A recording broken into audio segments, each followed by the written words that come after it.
In the name of the Father, and of the Son, and of the Holy Spirit. Amen. On this Sunday, the 13th Sunday in the ordinary times, cycle B, I greet you, all of you, in the name of Jesus Christ. Today, through the readings, the Church is inviting us to reflect Jesus as the Lord of life and death. The Gospel of John, chapter 10, verse 10, we read, Jesus is saying, I came so that they might have life and have it more abundantly. The first reading today, we heard from the book of wisdom. God did not make death, nor does he rejoice in the destruction of the living. He fashioned all things that they might have life, and creatures of the world are wholesome. For God formed man to be imperishable. In the image of his own nature, he made him. But by the envy of the devil, death entered the world, and they who are in his possession experience death. The Gospel of Matthew, Jesus seems to be agree with this statement of the book of wisdom. Matthew chapter 13:24, we get the parable of the weed and the wheat. The laborers are approaching the master and asking him, did you not sow good seed in the field? And where the evil things came? Where the weeds come from? The master is asking, the enemy has done it. The enemy has done it. Death has come into the world through the forces of darkness, the forces that are against man and against life.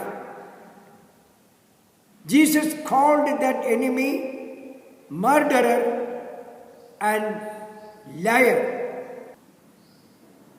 God is the power of life and light. Or I will say, he is the ultimate positivity. God is an ultimate positivity. Whatever is positive, it is from God. The book of Genesis begins like this. In the beginning, God created heaven and earth was formless waste, and darkness covered the abyss. And God said, let there be light, and there was light. Let there be light, and there was light. The whole darkness has vanished. The darkness heard the sound of God, who is the source of life, and it vanished to no place. So in a way, God is the positive ultimacy of existence, our own existence, the existence of the whole universe. God is the ultimacy of our existence, the positive ultimacy of existence. Of course, in the Bible we find sometimes negative expressions attached to the power of God. In the book of Samuel, first book of Samuel, we find an evil spirit from God came over Saul, and he raged in his house. Another expression is equal to this. God hardened the heart of Pharaoh. The book of Exodus, we find it. Another expression is God handed over to the impurity of their heart through the lust of their own hearts. In the letter of St. Paul to the Romans. So in all these things we find God is the source of evil. But actually the writers wanted to make us understand that God is not the source of evil, but God allows evil things to happen in the world. He allows it.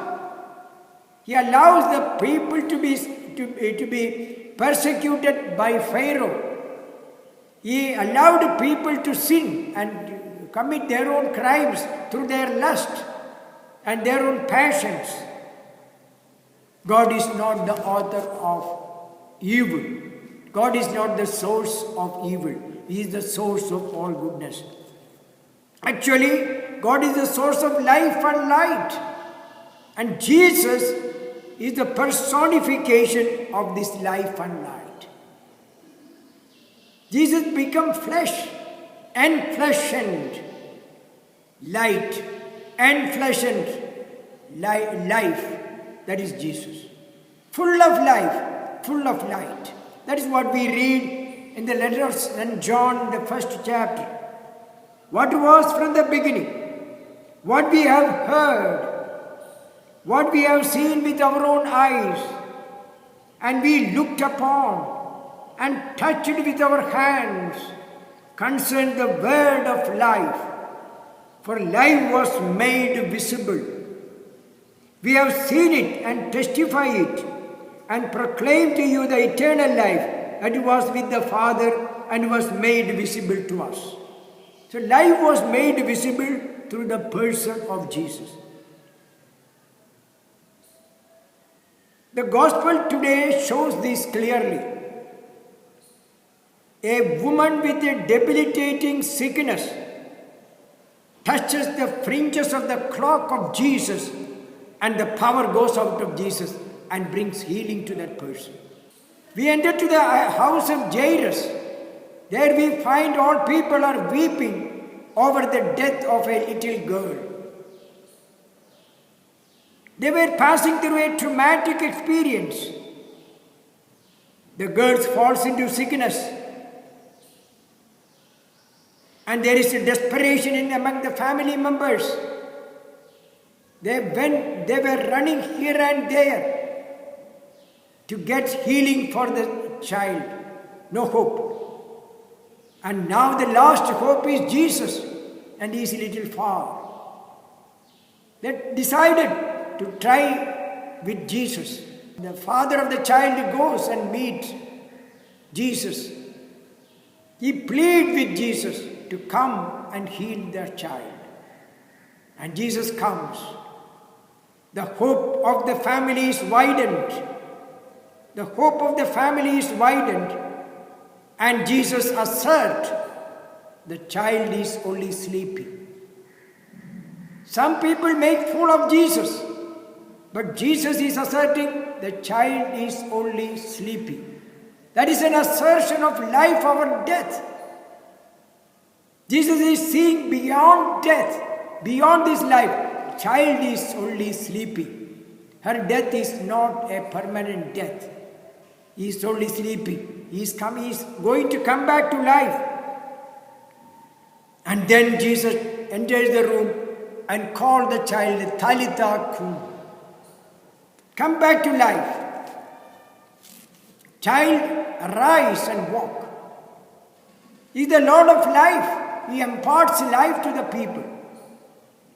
He commands the principle of life to enter to the dead body, and it comes to life. God is life and light.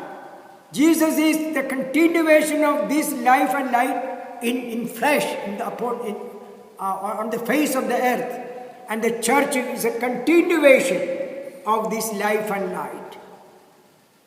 The church is the continuation. Wherever the church goes, it is bringing life to the people. Maybe a school they begin. Maybe a church they begin. Maybe they organize a preaching program. Maybe they may be administering a sacrament. All this is bringing life to the people. Of course, there are forces against the church. They plant the bombs. They destroy the church. They burn down the schools. Recently in North India, a Jesuit college was burnt down by enemies. Jesuit college is for the people, to bring life and education and enlightenment to the people. But they burned it down. The forces of darkness is working against the church. Let us not be afraid. We should continuously doing the positive things. Untiringly, the church should struggle against all the forces of darkness until the end of our life. Until the end of times, the church should bring life and light to the people. Through prayer, we can bring life and light. Through our prayer, through our positive imagination, we think somebody is sick, think that he is not sick. Think positively. Through our positive actions, through our creative actions, actions that is imbued with charity, with the love of Jesus, we should be engaged in. Through words and positive action. So various ways we can be instrument in the hands of God to be the source of light and life as Jesus was. Amen.